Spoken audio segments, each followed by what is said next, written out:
Hello student, आज हम लोग फिर से घातांक के नियम एक्सपोनेंट जो हम लोग कल पिछली कक्षा में पढ़े थे जहाँ तक पढ़ चुके थे, आज उसके आगे हम लोग कंटिन्यू करेंगे। Law of exponent.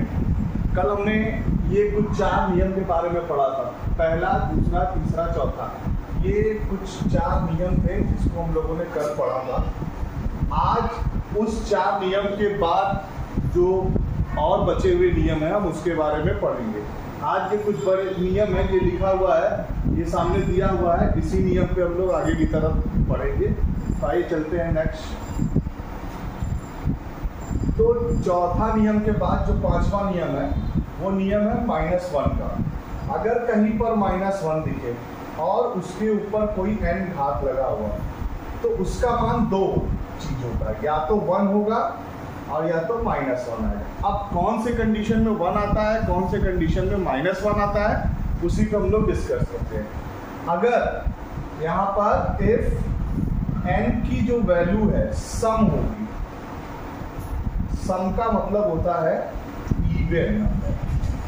अगर n की वैल्यू, पावर की वैल्यू सम होगी, इवन नंबर होगा, तब जो रिजल्ट आएगा -1 की पावर n का मान 1 आएगा। तब इसकी जो वैल्यू आएगी वो 1 आएगी।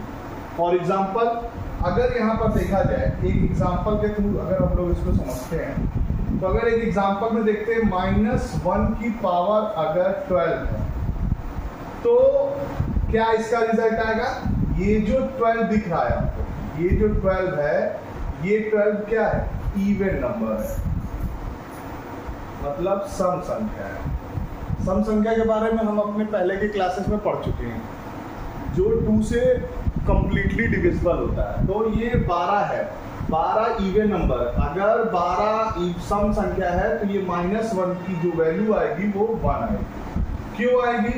क्योंकि माइनस का 12 बार जब हम लोग गुणा करेंगे, मल्टीप्लाई करेंगे, तो ये -1 मिलते हुए, मल्टीप्लाई होते हुए प्लस हो जाएगा, इसलिए इसका रिजल्ट 1 आएगा। और 1 को चाहे जितने टाइम्स मल्टीप्लाई करते हैं उसका रिजल्ट 1 ही होता है। तो ये चीज आएगा। सेकंड कंडीशन, ये फर्स्ट कंडीशन थी। सेकंड कंडीशन क्या है? अगर इफ n की जो वैल्यू है वो विषम हो जाए,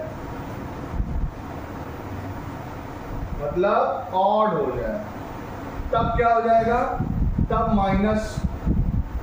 ये जो -1 है, -1 की जो वैल्यू हो जाएगी वो, अगर ये n है और विषम है तो -1 की जो वैल्यू आएगी -1 आ जाएगी। एग्जाम्पल अगर हम लोग देखें, अगर यहाँ का एग्जाम्पल देखते हैं, एक एग्जाम्पल में देखते हैं, -1 की पावर अगर यहाँ पर 7 है तो रिजल्ट हमारा -1 आ जाएगा। यही कारण है, क्योंकि यही कारण होता है इसमें ये वैल्यू के आने का। मतलब 2 कंडीशन हुई, अगर -1 की पावर n है तो 2 रिजल्ट आते हैं, 1 या -1। अब 1 और -1 कब आएंगे? अगर पावर की वैल्यू सम है, इवन में है, तो -1 के ऊपर इवन पावर लगी होगी तो उसका रिजल्ट माना आएगा। ये एग्जांपल है, -1 की पावर 12 हमारा इवन नंबर है, तो इवन नंबर मतलब सम संख्या है, तो इसका जो रिजल्ट आएगा वो 1 आएगा। लेकिन अगर यही चीज अगर ऑड हो जाए, तब इफ n = विषम, मतलब ऑड नंबर हो जाए, तो -1 की पावर n का मतलब रिजल्ट -1 आ जाएगा। जैसे एग्जांपल मैंने दिखाया, -1 की पावर 7 = -1। नेक्स्ट चलते हैं, नेक्स्ट लॉ की तरफ चलते हैं। 5वां हम लोगों ने पढ़ा, 6वां लॉ पढ़ते हैं। ये 6वां लॉ पढ़ते हैं। अगर पावर के ऊपर पावर हो, मतलब a की पावर n और उसके भी पावर m, तो पावर का आपस में मल्टीप्लिकेशन हो जाता है। सिंपल सा काम है, a की पावर n, उसके भी पावर m, अगर और उसके पावर होगी तो सारी पावर्स को मल्टीप्लाई कर दिया जाता है आपस में। क्या कर दिया जाता है? मल्टीप्लाई कर दिया जाता है। एग्जाम्पल के थ्रू समझेंगे हम लोग। क्या कह रहा है? अगर a की पावर, एक एग्जांपल लेते हैं, अगर 2 की पावर 3 है और उसके पावर भी 4 है, तो हम क्या करेंगे? बेस को एक बार लिखेंगे, बेस को क्या करेंगे, एक बार लिखेंगे और उसकी पावर को आपस में, ये 3 है इंटू 4 हो जाएगा, मतलब ये 3 इंटू 4 हो जाएगा, इन दोनों का मल्टीप्लीकेशन हो जाएगा। तो क्या आंसर आ जाएगा, 2 की पावर 3 इंटू 4 12 आ जाएगा। अब 12 को 2 को 12 बार लिख के आपस में मल्टीप्लाई कर लेंगे, सिंपल सा है। और एग्जांपल के समझते हैं, अगर मान लो 4 है, 4 की पावर 2 है, फिर इसकी भी पावर 2 है और इसके पावर 3 है, तो सारी पावर्स को आपस में मल्टीप्लाई कर देंगे, तो 4 की पावर 2 इंटू 2 इंटू 3 हो जाएगा। तो रिजल्ट जो आपका आ जाएगा वो 4 की पावर 2 2 जा 4, 4 3 जा 12, ये 12 हो जाएगा। ये सिंपल सा है, यही काम करना है, ये भी इसका एक लॉ है, ठीक है। नेक्स्ट लॉ, तो हम लोगों ने देखा कि ये इस तरीके के, अभी हम लोगों ने 6 तक जो है 6 लॉ देख लिए एक्सपोनेंट के। अब इस 6 लॉ पे मैं आपको कुछ क्वेश्चंस दे रहा हूँ, उसको आपको करना है और कमेंट सेक्शन में बताना है। तो हम लोग चलते हैं,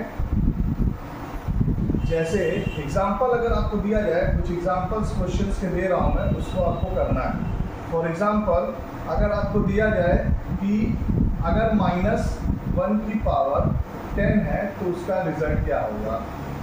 सेकंड क्वेश्चन है, अगर -1 की पावर 9 है तो उसका रिजल्ट क्या होगा।